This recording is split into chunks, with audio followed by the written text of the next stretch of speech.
this edition of the Morning Star. Of course, this is coming to you live and direct from our studios along the OIC highway. We're glad to be back this morning, and we do apologize for starting up late. My name is Sheikh Gay, and I am together with Modulamin Baji and, of course, Mr. Raymond joining us for the first time. Sure. Yo, like good morning, how are you? I'm fine, thank you. Pretty much okay? Sure. I'm Really? glad to be here, yeah. Tell me about your feelings coming this morning. I know you've been anticipating to be around, so and finally you're here. Yeah. People are watching. You guys a very tall Yankee boy with a very beautiful smile. So how do you feel? Sure, I feel happy, of course, because being here with like my mentors here, I think it's a great privilege, yeah. Oh, So, and I'm very happy to be here, so, that's awesome. sure. That's great. And then Musa Jola will take a necktie. my Jola with the necktie. Oh Lord. Be my boomy jambi. Bumi jambi nga taka ni de. Bumi jambi dog na. Sa jamono. Non dañ de bumi jambi dog na waaye yéen a ko indiwaat parce que bi ñu bëggee not bumi jambi la ñu jox ñuy xocc ñu baati. Ba takula ko bu dëgër rek because Jola miinu necktie. Ndeysaan bay loolu. Bumi jambi koy. Anyway bumi jambi boobu tegoon na since 1965 sa jamono maam ya. Ay sure. Xeexoon neen. 65 la dog bumi jambi dog. waaw maata neen xëcca neen ñi waaye daal loolu du naxee. déedéet du parce que naxee de. 65 bi ñu ne buumi jambi dog na tamit. We were still under the under the Queen of England, Queen Victoria.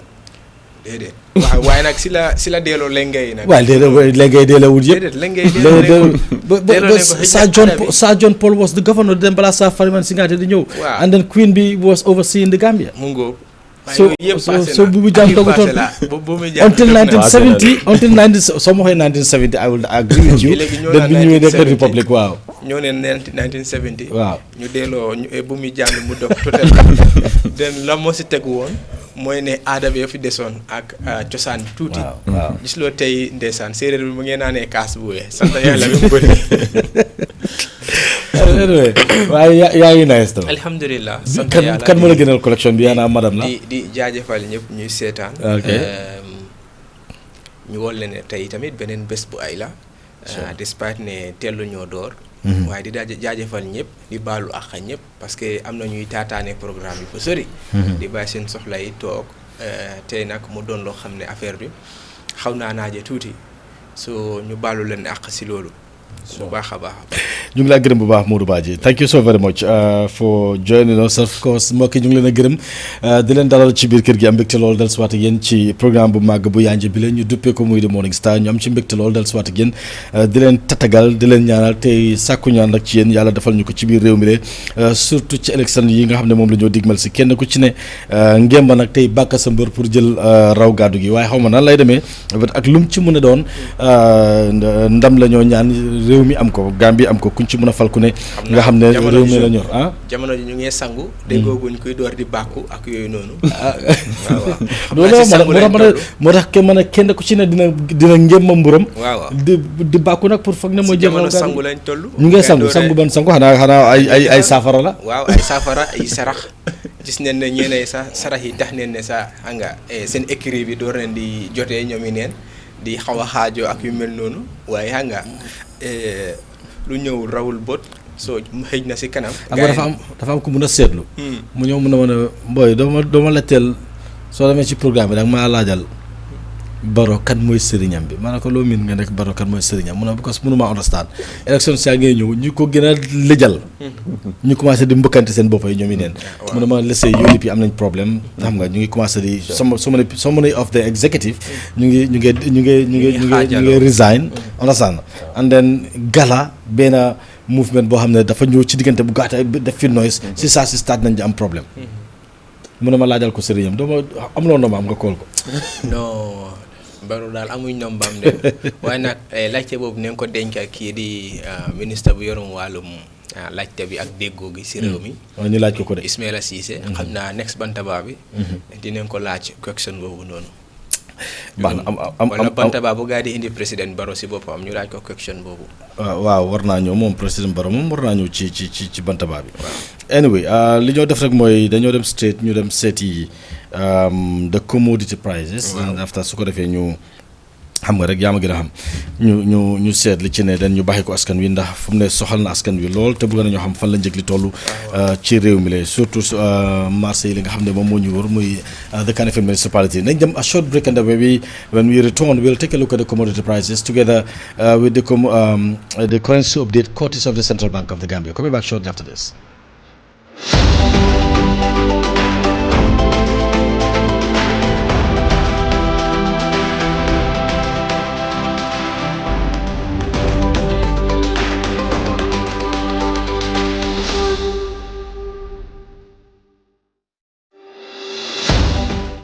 ay ca mbokk yi su ko defee jëlal si waat ak yéen ba tey ñu dem ci marché bi seet li fa ne baax ko askan wi ñu ngi toll nag ci di joxe njëg li nga xam ne moom la ñu jotoon nemmeeku li ci mel ni American Bako Fries nga xam ne moom la ñu nemmeeku ba tey ne mu ngi toll ci $2,100 saaku sadam toll ci $3,400 saaku barabara bi ñu gis ko ci $2,600 waaye saaku sukur ci $2,300 saaku liñoŋ bi nga xam ne mooy bàyyi ko bitim réew di ñëw ci réew mi la mu ngi toll ci $900 liñoŋ yi garden bi la ñu wax ne dafa manqué ci jamono ji ñu toll waaye 20 litre gallon bu diwlin mu ngi toll ci $2,150 ñu ngi si 10 litre bi toll ci $1,200 waaye 5 litre bi mu ngi toll ci $650 ak $750 li waral nag ba téeméeri dalasi dox ci diggante boobule mooy bi nga xam ne moo toll ci $650 mooy diw buy nelaw bu dul nelaw mu ngi toll ci $750 20 litre gallon bu diwtiir mu ngi toll ci 20 litre gallon bu diwtiir moom moo toll ci ma seet mu ngi toll ci $2,500 ñu gis saaku furiñ toll ci $2,150 saaku furiñ ci $2,150 saaku pompiteer mu toll ci $1,000 tamaate marita 2 kilo bi carton bi ngi toll ci $1,150 benn pot bi toll ci $225 ñu gis beef muy ndawale kese nga xam ne raxul benn yax mu ngi toll ci $450 meat and bone muy yàpp ak yax toll ci $400 carton gi ginaar surtout carton gi la nga xam ne fukki ginaar ci ne ginaar nga xam ne mooy peese 1.3 mu ngi toll ci $2,000 bi nga xam ne mooy peese 1.2 mu ngi toll ci $1,800 benn full chicken bi peese 1.2 mu toll ci $200 bi nga xam ne mooy peese 1.3 mu ngi toll ci $225 full chicken mu ngi toll ci njëg loolu le waaye ñu gis carton yi chicken legs mu toll ci $1,250 benn pot bi toll ci $150 chicken wings carton bi mu ngi toll ci $1,350 muy njëg li nga xam ne moom la ñu jot a bàyyi xel ci marché yi la surtout ci marché yi nga xam ne moo ne ci tund bi la ñu toll mooy ci Kanifing municipality naka noonu ñu dem seeti lan la koppar réew mi di wecce ko koppar bitim réew ñu tàmbale ko nag American US dollar mu ngi toll ci 71.95 euro bi toll ci 82.69 the Great British Pound mu ngi toll ci 95.01 Swiss franc bi toll ci 90.81 Swedish krona bi mu ngi toll ci excuse me 69.44 Canadian dollar bi mu ngi toll ci 52.01 CFA bi toll ci 617.21 Norwegian krone bi mu ngi toll ci 726.96 Danish krone bi toll ci 1137.35 Australian dollar bi mu ngi toll ci 47.48 rather Nigerian naira bi mu toll ci 0.05 ñu gis the Hong Kong dollar 9.24 ak ni mel lii moo di currency update courtesy of the Central Bank of the Gambia naira bi 0.05 waaw ni ko dalasi bi li mu def naira bi baaxut waaw nu mu ko def baaxut moo tax léegi soo xoolee askan bi da ngaa gis ne seen population bi dafa bëri fii in fact fan la woon nit mu ndaw wax ne benn event lañ demoon ñaar leen waa Liberia leen so seen ambassadeur bi moo ñëwoon fii so ñu gungee ko office of the naka la tuddaati sax office kan noonu ñu gunge ko office of the Minister for Foreign Affairs so dem leen foofu buñ fa jógee mu am ndaje ak doomi Liberia yu nekk Gambia fii so xam nga si la benn góor jóg mu wax ne like comme ni seen waa dëkk yi dañ dee ñëw comme ni si hôtel yi di nataalu like fancy places ñu nataalu ba pare ñu yónnee leen ko ñu wax leen ne like liggéey mu ngi fii nii ak nii fayal yónneel nangam understand nga ma defaral la noo ñëwee fii nii ak noonu ndeke yëpp scam la. Liberia. And the same thing is happening for Nigeria also. You go to TikTok, you will see they have, is it NASA or so? seen benn organisation la. So there is this active young lady ko xam ne daf nekk di update like immigration lifi nii regulations yi ak yooyu noonu pour like kuy ñëw fii nga bàyyi sa xel ak yooyu noonu like currency value bi tamit is kii loo xam ne daf ko dee lifi ne gaay like benn man like basic liggéey bu ndaw laa def ñu fay ko lii. waaw nga mu teg suñ dalasi bi like 1,000 or so. waaw mu wax ne like lii gis nga nu mu tutuyee nii soo ko ceeñee Nigeria nangam la toolu. So that is enticing. For now, we have a similar that has to do with that, or something a similar story like to that Linga explained. But we will have a little discussion about that. So you just get to that story.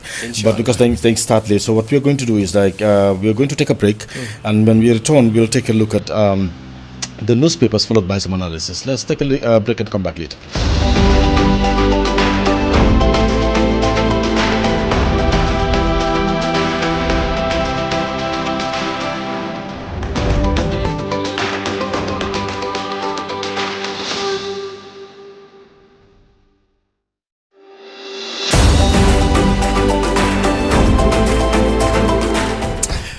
Welcome back to the Morning Star. If you're just joining us, this is coming to you live from our studios along the OIC Highway, and we're going to take a look at the newspapers. I think we've got 3 newspapers with us. Yes. The Voice newspaper, the Standard newspaper, and the Standard newspaper. To begin with, let's take a look at the headlines. Ms. Murbaji? Yes. Thank you very much. Today, Wednesday, 24th September 2025. Anyway, the newspapers, a copy is just $25. Sorry, $15. Yeah, I am just giving credit to them. It's not easy because considering the where they gain funds on this paper is something else. I don't want to go into that. But you can grab a copy, be at your own yard. When I was going to school, what I used to do is I used to buy Fourier to understand the language. And of course the way they write. Okay. Yes, and of course the front page for the Standard newspaper says FPACs explain resolution on government's 50 million transfer to Senegal. UDP urge supporters to recognize only Dabo as flag bearer. Mansa Koli dominates Gabek's success list, and Labour survey reveals informal sector dominates economy. Man reminded for assaulting victim with seizure. And then Gambian community in Leeds honored at BBC Radio Leeds Award. AfriCell champion education through chess training for Gambian teachers. Those were the headlines on the Standard newspaper. And the Voice newspaper is also saying Dabo calls for unity as UDP faces defections. And inside the tractor sales, former Assistant Secretary detailed Janet Commission's assets disposal process. GRSCG Dabo says strong revenue base key to national development. Trader plead with GTSC to reopen abandoned toilets in Brikama. And then Gambia hosts Sahel Climate Change Workshop. CSOs, CBOs and Media Forum push for stronger collaboration in governance advocacy. UDP leader Usainu Dabo received global accolade in Finland. Yes, so we'll come to know how did he get that accolade and where or who gave him that accolade. And we begin the newspaper review with a story from the Standard newspaper. And this story is by Tabora Bojang. And it reads, the Auditor General's report on the government's 2019 finance flagged as unsupported payments of timber proceeds amount to 50 million to the government of Senegal. The auditors said during their examination of payment vouchers they discovered that the Accountant General had written to the Central Bank of the Gambia on December 12, 2019, requesting the transfer of $50 million from the special deposit accounts to the state of Senegal. The auditor further noted the payment of $49,999,000 to the government of Senegal on December 30th, 2019, in respect of the timber proceeds, adding that these transfers were made outside the government's integrated financial management information system, and there was no evidence of agreement or MOU between the government of the Gambia and that of Senegal to support the transaction. In light of these findings, the Finance and Public Account Committee of the National Assembly, FPAC, passed a resolution on September 2023 calling for the permanent secretary at the Ministry of Environment to provide to the Auditor General, the FPAC, to the Editor General and the FPAC all agreements they have with the government of Senegal relating to all foreign timber seized on Gambian soil and all payments made from the proceeds. I think we can hold it there. Okay. Yes. Basically, it talks about the sale of timber and the government of the Gambia paying a good sum, $50 million to the government of Senegal. And based on what we heard from the report, there is nothing like an agreement or an MOU between these two countries or when it comes to the sale of timbers in this country and the payment of these proceeds to the Senegalese government. And there is no contract? There is no MOU? There is no MOU. Maybe there is a verbal one with the FPAC committee. I don't know. But as we saw on the paper, the Standard newspaper, the FPAC is requesting for the permanent secretary at the Ministry of Environment to provide some substantial evidence to back this action. Okay. And this happens back in 2019 to 2023. Oh my God. Yes. So nobody knows.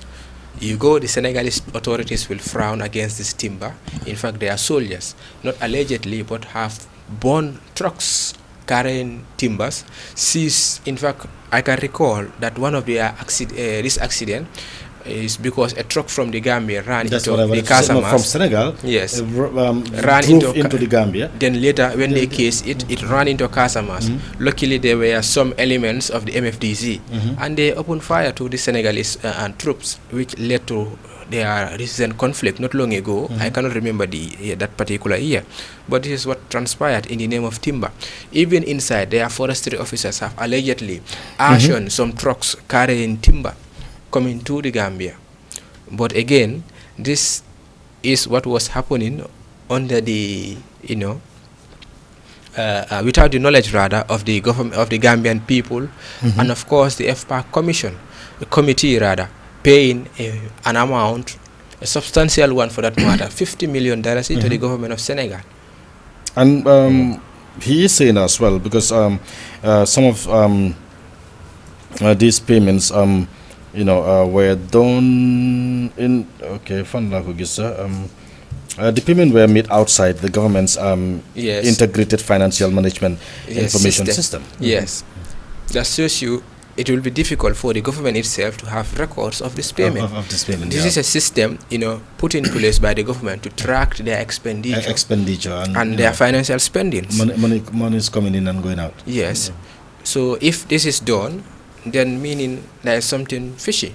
And of course, it's a good job by the FPAC committee that, they raise a red flag regarding this. This is, basically from the Office of the Auditor General.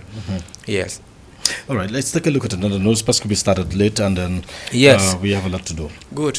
We now head into the country's political spectrum as the United Democratic Party have received credible reports that individuals are touring the country and misrepresenting themselves as delegates of the United Democratic Party and its leadership, claiming to have support for a presidential flag bearer other than Ousainou Darboe. Wow. We categorically state that neither Ousainou Darboe nor the UDP leadership has sanctioned or authorized any such activity.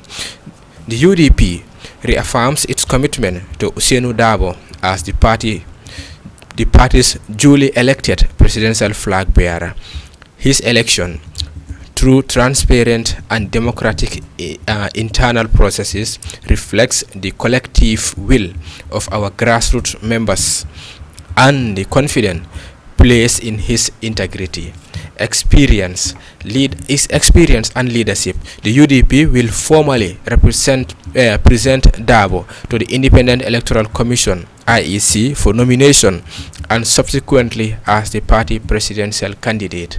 So in a nutshell, the United Democratic Party is trying to urge those involved in this action to cease immediately, saying for them Darboe is the one, installed as the flag bearer for the United Democratic Party, and he will be presented to the IEC during nomination day. My problem is why would someone do that?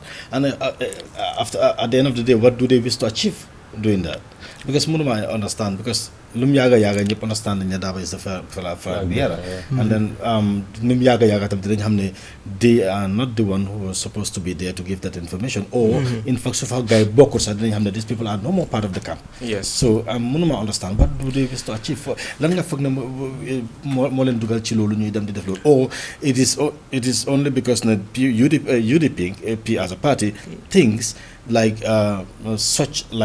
such thing might happen elsewhere, then you buga gain pour ningi nangam. Maybe they're just trying to send a signal, send a message to people out there to tell them a thing like this might happen, because mun na amul sax ñom ñoo feel ne am na ñoo xamne ñu ngay génna because of gis nañ xam nga ñu nekk di defect, so many people xam nga moving away from the party, some of the executive members going out, so they think maybe most of these people might be going there to say XYZ, and then gis nañ some of the former executive going having a countrywide tour, because we've seen the war of words between Karafa Sonko and some of the members of the UDP. So don't you think it is only because they believe this might happen and they came out to tell people to be aware of this, or because what do they wish to achieve in this? Well, it's election. We clocking towards the election year. So seeing such activities will not be surprising. Sure. So this is it. It's confusing. Just last night also I saw a report that the IEC is frowning that this man, what is the name? Lang something Bojang, who from which party claimed to have formed a party in this country. Keba Madi Bojang. We saw and then he have started going around calling meetings, doing all sorts of things. And the party has not been registered yet. Yes, no, he started. I have seen Gano joining the party, joining with Keba Mariba Bojang to form an alliance. Good. And then this is why the IEC raised a flag trying to indicate that yes, you started the process and it is not yet completed. And I believe to claim that you own a party, you have to earn the blessings of the IEC first. Exactly. So with that, IEC in fact will notify the public, right, and publish that party so have fulfilled the requirements and have what it takes to be a party in this country and acknowledge its presence. But for Keba Madi, 1 million 2 million. 2 million. So that's it. I hope he will go and register. For the UDP, it's election year. I don't know, those going around trying to demoralize the leadership of Ousainou Darboe as the flag bearer of the United Democratic Party, what they want to achieve, who send them, because going around this country require finance. You need a good vehicle to do that, and then you have to stop on places you think to be like fixed deposit for the United Democratic Party. Then people will welcome you, and then to manipulate them like that. Yes, UDP as a party, I think they did what is right, that is to come out and at least condemn it and then urge the public not to adhere to those people. Yes, their democratic principles, are unwavering, because it's the only party that ever does such in this country. That's what? That's like the nomination, members filing their candidacy to become flag bearer and so forth. We understand it happens in 2016 during the coalition, but we understand that is a coalition, not an independent party, not a single party. Yes. But it's first time for a single party to do that. Yeah. So it's important for them to jealously guide their democratic gains. And I think we can shift to the Voice newspaper in the name of time and see what it says. And this story is by Kemo Kani, and it reads: United Democratic Party (UDP) flag bearer Ousainou Darboe has called on party militants to maintain cohesion despite recent resignation of some senior members. Addressing supporters in Italy during his Europe tour, Darboe reminded party sympathizers that resignations are not new in the UDP, emphasizing that the party remains committed to its core values of championing democracy. In a recent week, several key figures, including Tombong Sedi and Karafa Sonko, left the party, citing concerns over the adherence to democratic principles. However, Darboe dismissed suggestions that these departures will negatively affect the party's performance in upcoming elections. There have been so many talks recently about the party, but I want to assure you that such issues are not new in UDP. The party was founded by UDP, GPP, and NCP, later on Sirif Diba and his entire membership left us, but we remain strong, Darboe told militants in Italy. He called that in 2018, 9 elected officials, including 8 parliamentarians and a regional chairman, resigned, yet the party continued to uphold its democratic values despite predictions of collapse. Darboe urged women, politicians, and party militants worldwide to continue advocating for the UDP and mobilizing supporters, including from non-members, to strengthen the party as its mission for a better Gambia. So those were the words of Ba Ousainou in Italy, where he is also trying to canvass votes or finances to bankroll his elections. Let's take it back to where he said Sirif Mustafa Diba and his entire membership left the party. NCP. That he is right with that statement. But don't you think it is a different ball game here? The level of awareness. The level of awareness, because then it was Jammeh around. Jammeh was around. Yes. You know, many people were afraid to speak out. They don't have another choice. Choice. The only party that they can rely on to was UDP, hoping with their might, with the the strong base and everything, so they can just be part. They can support UDP for them to have what they want or not. I think Sirif But now it's a different ball game because the awareness is different. People have the right to choose. People have the right to speak out. They are not afraid anymore, and we are seeing things. And technology-wise, everything is out there for people to see. If XYZ is not working, they will come out plain to tell you it's not working. So it is a different ball game. Don't you think by holding on to this belief might further disturb the party? In fact, if my memory serves me, when this man left Sirif, I think he joined the APRC. He was given a position, if my memory serves me well. Yeah. And now on, Barrow is not involved into that. He's not interested in bringing these UDP members. No, they might join. They might join. It's so soon to say that he's not interested. Yes, at the time being. But what I'm okay. At the time being, he's not at least fishing them out, calling them, giving them position and so forth. Yes, possibly, nobody knows. But these people, what we are seeing, they are resigning willingly. Yes. Whereby no threat from government, exactly, from the securities, or political being interference, induced, political interference being induced by a party. We will give you X, Y, and Z. We are not seeing that yet in this 2025. As we, approach the 2026 elections, we are not seeing that. But this Sirif Dibas and others, many people who were part of, you remember the Dembo by Force? Yes, Dembo. Not Dembo by Force. Rambo Jata. Yes, Rambo was also a strong pillar of the APRC. But at the end of the day, he moved to the APRC. The likes of what happened next when he resigned? He went to the media and told journalists that, if you cannot change the system, join the system. And at the end of the day, we saw he, was with Jammeh, later on become a strong, top-notch member of the APRC. Today he is with the Barrow government, and he is currently outside serving in one of the embassy, I believe, in South Africa. And one thing also as well, because if you take a look at all these people that defected, or the people that resigns, those people are all going willingly, and again, most of them, the reasons why they left is the same. Yes, it's within internal issues. It's an internal issue, and they believe the party is taking a direction that they don't believe in. A direction that is not aligned with their principles. With their beliefs. So this is a different ball game. And then time we UDP them, put Sirif Mustafa Diba them, you never feel like you figure situation I'm gonna make it on that noise like now.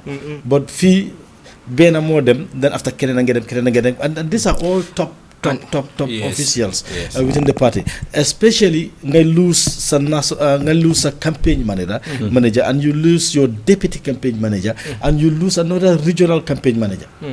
The deputy communications in the diaspora, you lose someone who it's a very strong pillar. So this is what we are saying. So holding on to this belief, my father disturbed the party, because then you want to understand, they should be bold enough to say that, look, we cannot continue having these situations. We should be united, because don't think if everybody goes out, it's a problem. But you're going to discourage people. No, but sometimes it's not about discouraging them, it's about telling them the fact, telling them what is the reality, telling them that we cannot afford to lose people like this. We are losing them because of XYZ, so we need to correct that. Because of the direction that we are taking, because of the beliefs that we have, because of the disagreements that we have, because of what we are accused of, like being tribalist, being insulting people, nangam. We have to stop that. We hope to see. Should be bold enough to say this. It's not because the so-called people are going out. No. But you are telling them for them to stop. You understand that this is the reason why we are losing members. Well, we hope to see, because you look at it in politics, even 1 week, sir, is a big duration. At any moment, the table can turn. I agree. Either in favor of the UDP or because there are undecided voters. They're just waiting for the right time to choose. Not about choosing. Like there are possibilities of them, reuniting. Yes, there are possibility also of that gap of fragmentation being wider. I believe they should work on that as well. Yes, so nobody knows. There is still time. They can still go back to. I remember when Mamadou Sabali left the UDP. Hussein Dabo himself said, if they lost a very strong pillar. This is what I am saying. Babala Commando. This is Lila. You admit. I think he is Ramon's boy then. I'm on chance to convince for him to come back to the party. So this is what I am saying. Accept that this is not good, and this is what we have to do to correct the situation for us not to have things like that again. So anyway, but I believe we. Time will tell. That should be it for that. Yes. Ramon would give us another news story from the Point newspaper. Straight to the point. Wednesday, 24th September 2025. I think we will focus on the main headline. Yes. That is foreign currency school fees spark debate in Parliament. And then the story was written by Janke Sise. It reads: during questions and answer session at the National Assembly, lawmakers confronted the Minister of Basic and Secondary Education, Dr. Habibatu Drame, over the rising trend of private international schools charging tuition in foreign currencies, despite the Dalasi being the country's only legal tender. So, despite disputes argued and queried over the increasing burden by yearly hikes, what some described as unfair compulsion to pay the dollars. The member of Banjul North, Momodu Lamin Bah, pressed the minister to clarify why private international schools in the Gambia are permitted to demand payments in foreign currencies. Why are these schools allowed to charge in foreign currencies when the legal tender in this country is Dalasi? That's a question. And are there any regulations guiding the free structure in private schools? The MP asked. Very good question. Okay. Responding, Minister Drame acknowledged that the Gambia currently has no regulatory framework governing the fees of private schools. Out of over 2,200 schools nationwide, only 11 private international schools, while they cater only for expatriates and diplomats. We expect all schools to collect fees in Dalasi. No parents will be forced to pay the school pay in foreign currency, she stressed. I think we can leave it at Yeah. that, and then we'll take a look at the story, because it's an issue. I think we need to be serious about this. So, Because, but going back to the story, because if the Dalasi is the legal tender, in this country, and then they're charging foreign currency, not only in schools but even rentals. so Because if you go out there to ask many people who have a tenancy agreement with some of these landlords, they will tell you definitely pay in foreign currency. So, What's your take on that? What do you think? well, it depends on the situation. Like for me, coming to the school issues, the private school issues, like the newspaper rates, it belongs to, many of it belongs to the expatriates, that is the non-natives. Yeah. So looking at it, I believe, and then many of the people who are taking their students into that schools are diplomats. So looking at it, those people will easily have access to this foreign currency than our parents. Like should that be an excuse? Because you are in this country, Yeah. the Dalasi is a legal tender. Yeah. Yes. No matter how many dollars you have, you go by the rules. so Because that's that is a very genuine reason for them to That's- say it's only because we have enough dollars, so we're going to pay in dollars. Or no, the people who have the dollars are the one paying. But we are not talking about that now. We are talking about people who are charging for people to pay in dollars. those ones. That's what I'm saying. They are Yeah. non-natives. Okay. Many, if you look at the private school sector in the Yeah, Gambia, many okay. are not Gambians. Gambians, wow. Yeah. Yeah. So looking at it, I think the system, the Ministry of Education, as they have come to clarify, I think that's the right way. They have come to say that no parents should be forced, because they are in the Gambia. The schools are in the Gambia, so you don't expect you have to force Gambians to pay in foreign currencies. What if they don't have? So these are questions. That's very true. But Yeah. maybe some people will tell you it should not be left open to say that you should not force or whatever. There should be a law to say that you're going to pay in Dalasi, and then that's it.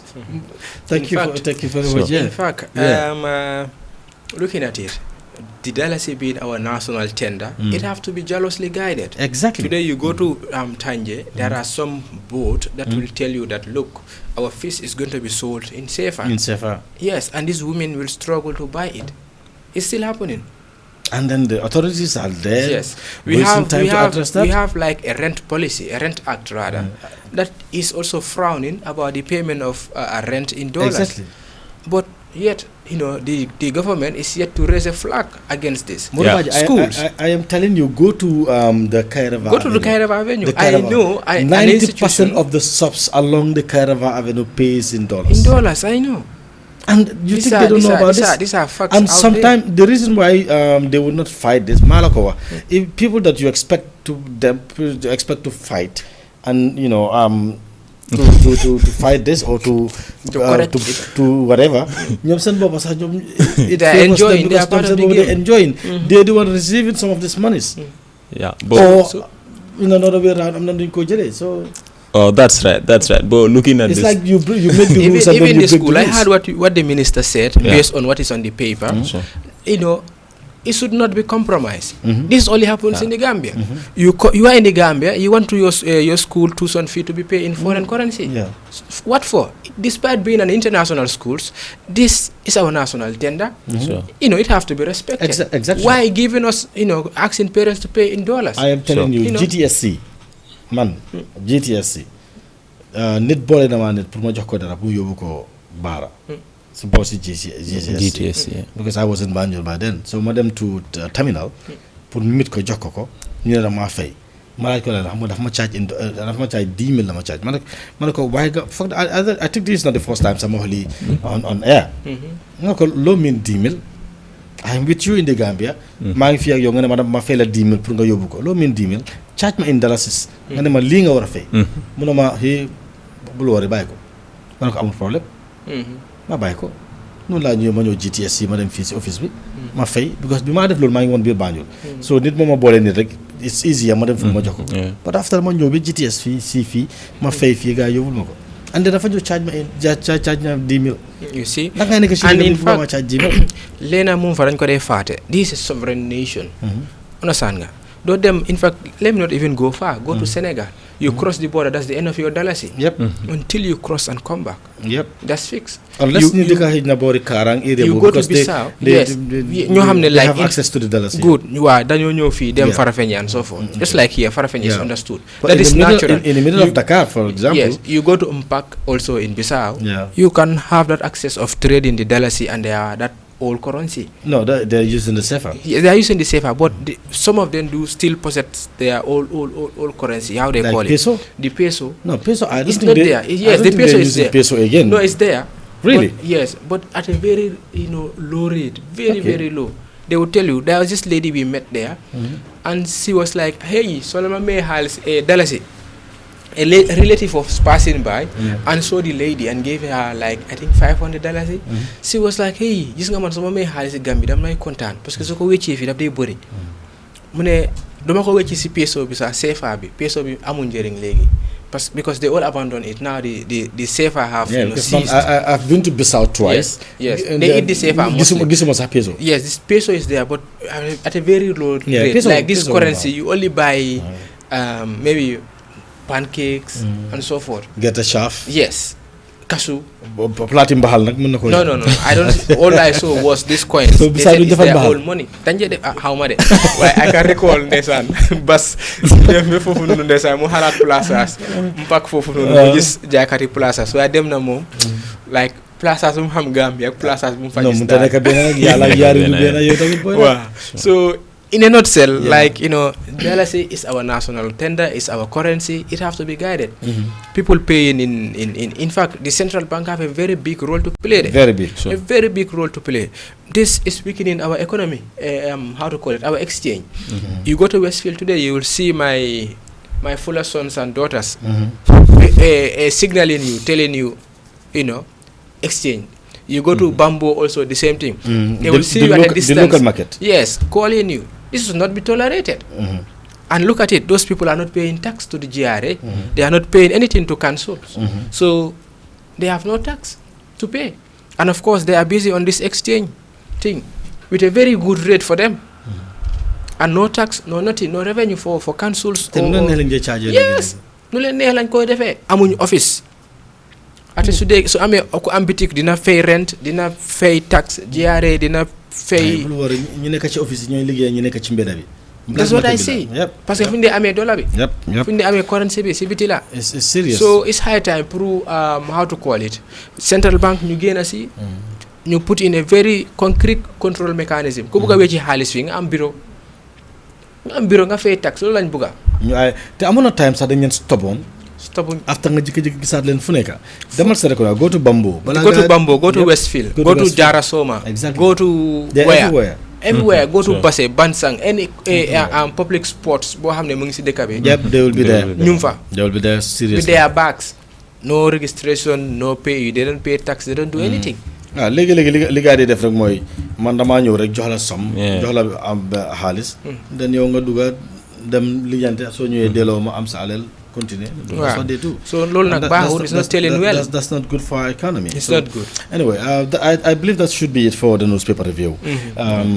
Take a look at your phone. Foog naa am na maa ngi la send yenn stories on then li ñoo def mooy we're going for a break, and then suñ ñëwatee dinañ share some of the news stories from our news bulletin last night, and of course we'll take a look at some stories that are making rounds on social media as well. It's the Morning Star for you still. We're coming back. Maud Lamin Baji lives here together with Raymond. Okay, coming back shortly.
All right, welcome back to the Morning Star. Let's take a look at some of our news stories from our news bulletin last night, especially this one. The Gambia's ambassador and permanent representative to the United Nations, Maud Lamin B. Diba, has emphasized the need for greater global cooperation to address the world's challenging, describing this year's UN General Assembly as a special one. In an exclusive interview with Star TV, Alpha Karaga in New York has the rest of the story. The theme for this year's session is Better Together, 80 Years and More for Peace, Development and Human Rights. Ambassador Lamin Bidiba noted that the global body has many challenges to address that no single nation can tackle alone. He noted that the gathering, which he described as marking the 80 years of the United Nations, is a call for more cooperation among member states. As you know, this year is the 88 years since the formation of the United Nations. So this year's UNGA is a special UNGA that is calling for more international cooperation because we have a lot of challenges around the world and no one nation can solve these issues. So the theme for this year is we have to be together to be able to solve most of the challenges that we are faced with, coupled with entrenching peace and security around the world, with human rights and democracy strengthened around the world. But for the Gambia, we are very much prepared. His Excellency the Vice President would be representing the President in this UNGA 80. Yesterday we have done the commemoration of the 80th anniversary of the UN, and today we'll be opening the general debate where heads of states will address the General Assembly on the theme of the Assembly. And for the Gambia, the Vice President will be addressing the General Assembly on the 25th. So we are well prepared, and his statement is also going to address global challenges, but also talked about the achievement of the government of the Gambia since 2017, the democracy that has being nurtured and flourishing in the Gambia would be communicated to the people, to the global world, and also communicate to the world the role of the Gambia on the global stage. So this is very important for the Gambia. So the Gambia's delegation is headed by Vice President Mohamed B.S. Jallow. According to Ambassador Diba, the Vice President will address the Assembly, highlighting the Gambia's progress in democracy. He also noted that the Gambia's position as the current chairman of the Organization of Islamic Cooperation, OIC, is a historic one that will be discussed. Ambassador Diba further hinted that the Gambia will join the globe to call for a ceasefire in Palestine. This position underscores the Gambia's active role in promoting peace and stability, particularly in the Middle East, a region where its chairmanship of the OIC will allow it to deepen its efforts. Well, as I said, his statement, this is a broad statement. He will be talking about the achievements of the government on democracy, human rights, and everybody knows that Gambia is, people say it's no small, but it's a very big country in terms of democracy, entrenched democracy. We'll be talking about that. But also we'll be also talking about our position on the issue of Palestine. And as you said, as chair of the OIC, we will be communicating to the world what our position is in terms of recognizing the statehood of Palestine. As I said, always said, this is a sovereign national decision. And yesterday you have seen most of the Western countries historic.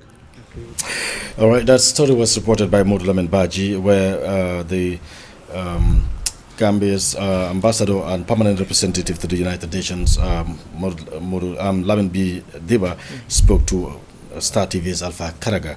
Let's take a look at another news. The 22nd Executive Council of the University of the Gambia's Economic and Management Science Students Association, which is the ECOMANSA, they have received generous donation of modern office and printing equipments from Cashew Gambia Limited, valued at about $114,000. So the donation was part of efforts to support the University of the Gambia students in enhancing economic excellence. We have more in the story by Laminba. Training gathered a diverse group of stakeholders, including administrators, waste collectors, and community members. The initiative seeks to tackle significant environmental challenges while equipping participants with technical knowledge about the critical importance of effective waste management in the country. Umar C., Director of Technical Services at the NEA, emphasized the agency's commitment to enforcing environmental protection laws. He urged stakeholders to prioritize the health of the environment through robust law enforcement measures. This training is not just an event. It is a stepping stone for you all to become advocates for environmental management, Mr. C stated, encouraging participants to disseminate the knowledge they acquired to collectively combat waste pollution and protect the environment. To take this training very seriously, because it's an opportunity that is granted and it's an opportunity that should be utilized. And it's important we remember and also note the objectives of the training and why we are here. It's not a one-off thing, but once you are back, it means you will be at a different level than of. WACA representative Mohamed Leroy Gomez described the training program as a vital effort, highlighting that WACA is a World Bank-funded initiative aimed at supporting partners to maintain a healthy and peaceful environment. Mr. Gomez stressed the importance of fully implementing the project to achieve its objectives effectively. And they have a better living standard of living and a better living condition. So I believe as of now, people all over the world, especially in Africa, and youths are tired of hearing very good stories, very good projects, and very good promises. What people want now is what? Results. People want results, positive results, especially the youths, and then they want people to deliver, and then they want people to also to perform properly. And then we are here at the 140,000 donation was part of the efforts to support the University of the Gambia students in enhancing academic excellence, and that report by Lamin Ba. And of course, let's take a look at the final one. The National Environmental Agency, NEA, in partnership with the West Africa Coastal Areas Management Program, WACA, launched a 2-day capacity building training program on waste management at the Tango headquarters on Tuesday. The event showed participation from climate activists, waste collectors, and youth, all aim at raising awareness and enhancing understanding of waste management practices. Our intern GBC tells us more. Recognizing the private sector as a cornerstone of national development, the EU and government ministries, through this partnership between ITC and the Ministries of Trade and Tourism, are collaborating to simplify investment procedures and provide targeted support to young entrepreneurs, particularly those engaged in the creative industries. The 2-day training is meant to advance investment facilitation and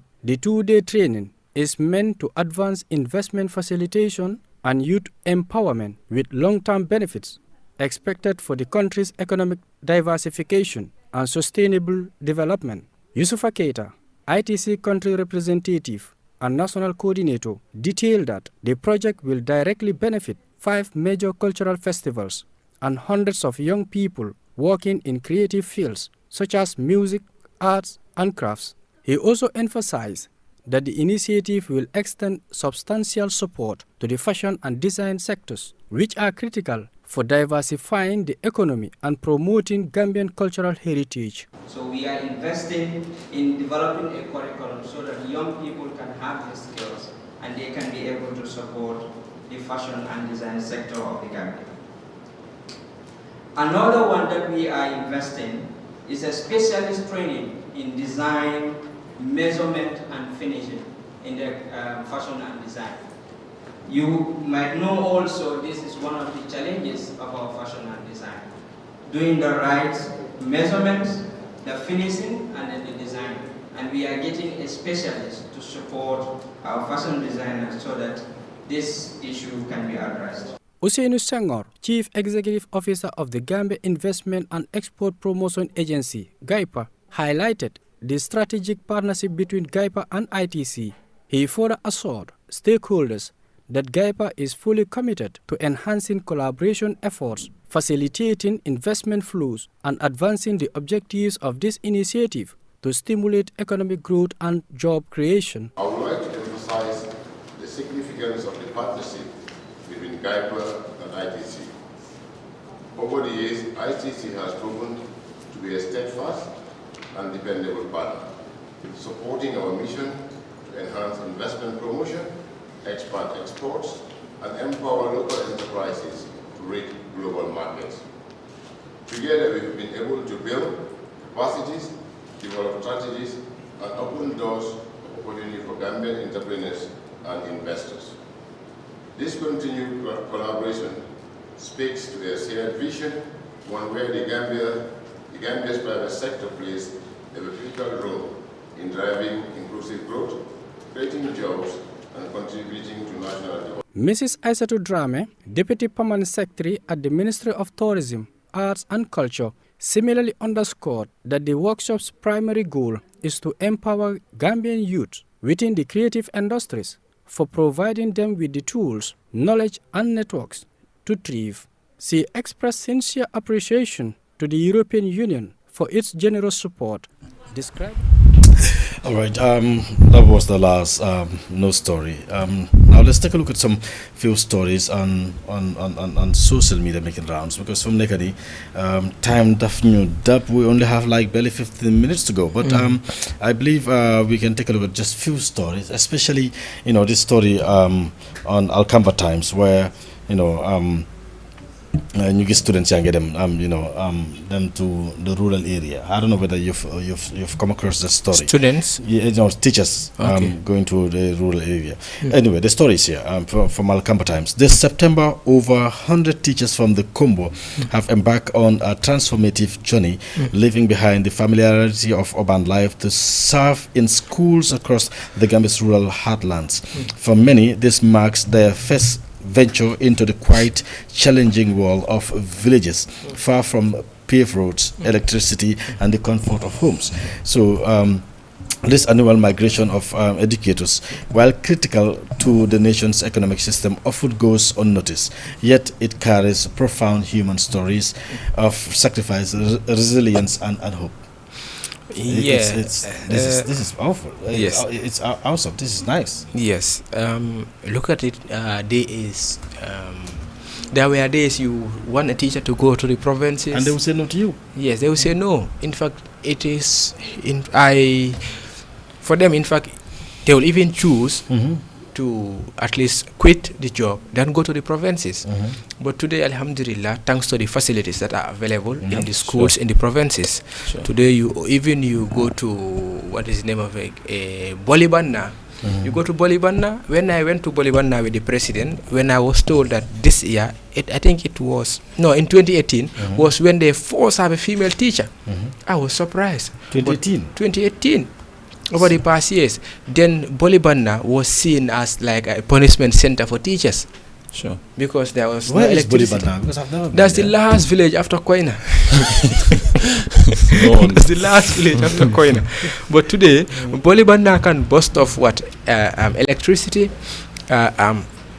very good school facilities, IT classrooms in their school, teachers' quarters, and a lot of things. And of course, the education ministry also has put a lot of enticing means that will at least sway the appetites of teachers to be in the provinces than be here in the combos.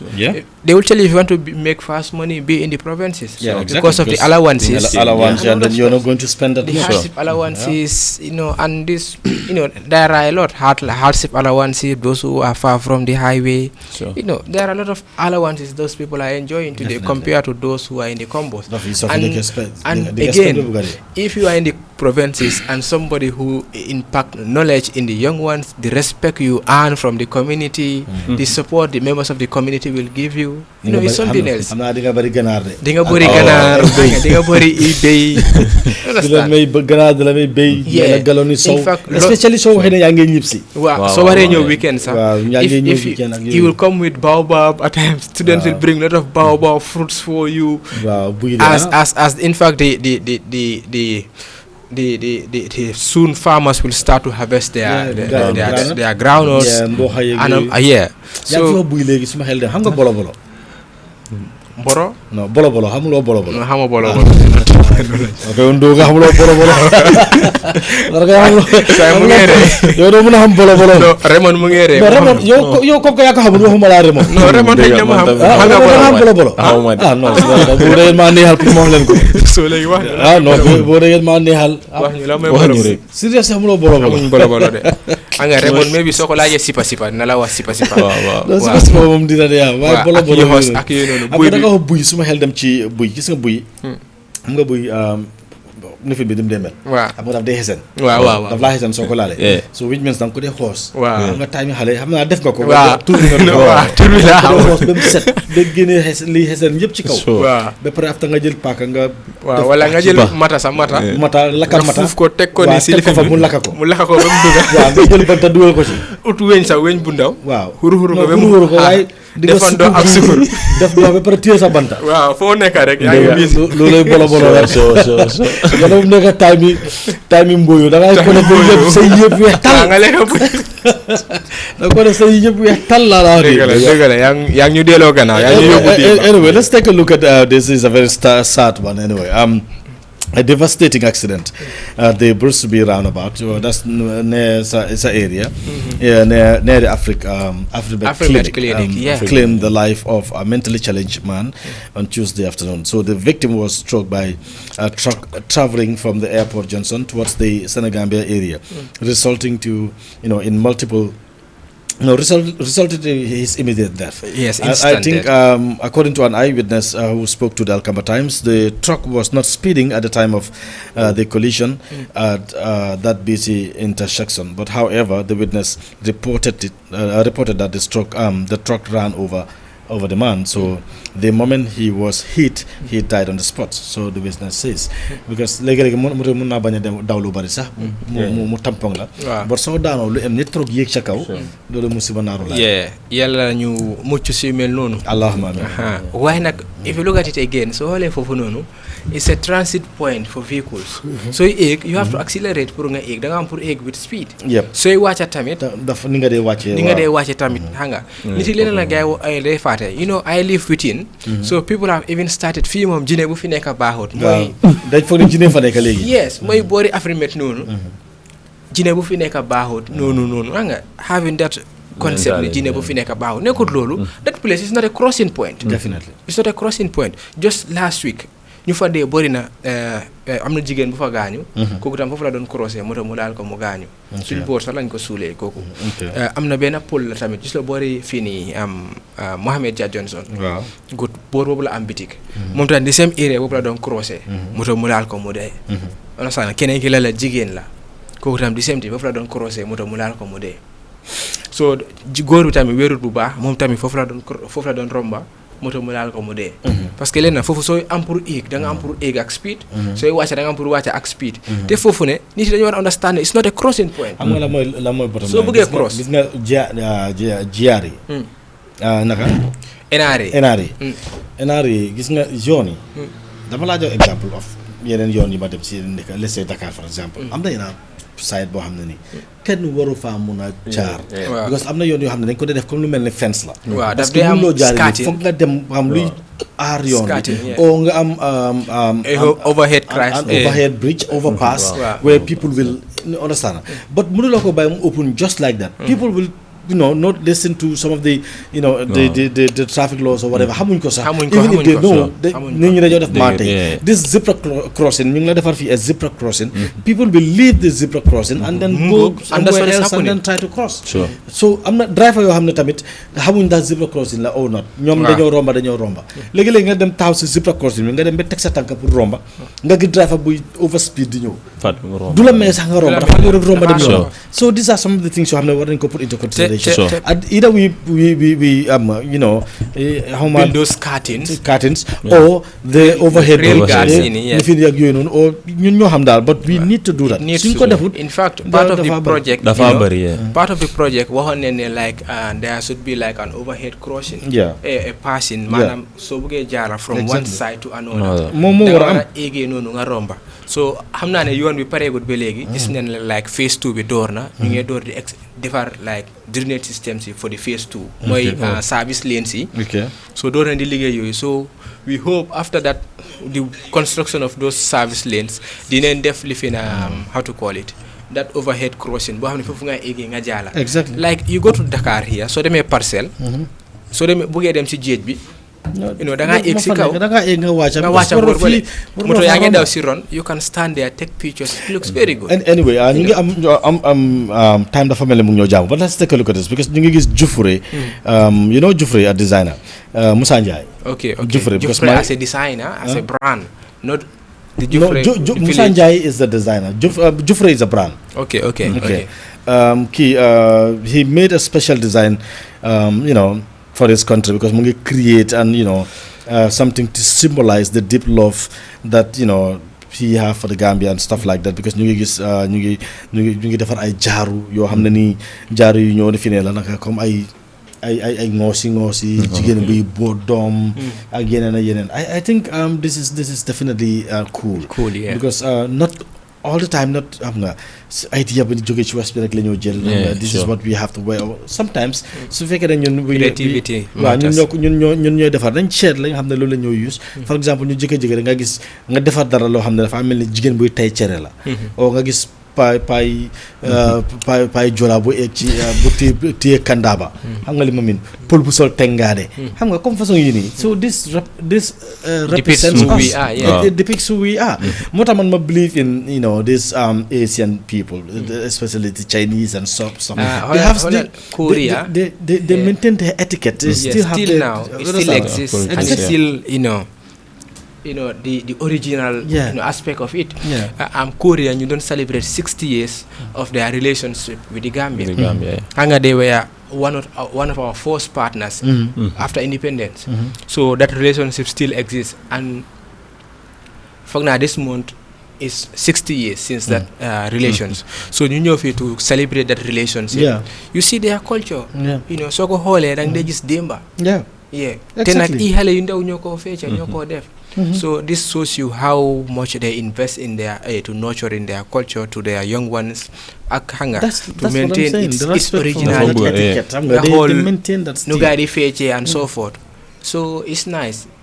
xam nga ñu ngi doon wax that reminds me bi ñu doon affaire yi this currency ne dañu war a Gambia is the legal tender they should pay in dalasi barka démb suma benn boy ngi jógee China payi bu ñu ngi laa nuyu bu baax a baax gis ba China la jógee ñu ngi doon how developed China is ak yeneen ak yeneen xam naa dinañ invite Paul mu ne ma kan ñu imagine waa Paul dina ñëw ñu waxtaane China kan ñu imagine China da ngaa fugg a fay nit ki $1 mu ne la non seen currency ñu because nit ñi seen currency bi lañ gën a bëgg a use that dollar bi because dollar bi dafa am njëriñ because loolu la because soo bàyyi li nga moom dem ci leneen rek am ngeen see ñaaw te dañ suy gën a ñaaw nag dalasi bi suñ ko foyantoo dañ suy gën a ñaaw definitely so foog naa ñun war nañoo respect suñ currency respect sax ñun ñooy kan understand nga pour li nga xam ne mooy suñ aada suñ cosaan moo tax man di dama ko laaj soo gisee jaaro yi jigéen bi boo doom la ngoos yi la léeg-léeg so it's important pour ñu def lu mel noonu waaye nag dafa doon gaal mu am séeréer wéy naka ñu ngi gis tam président Macron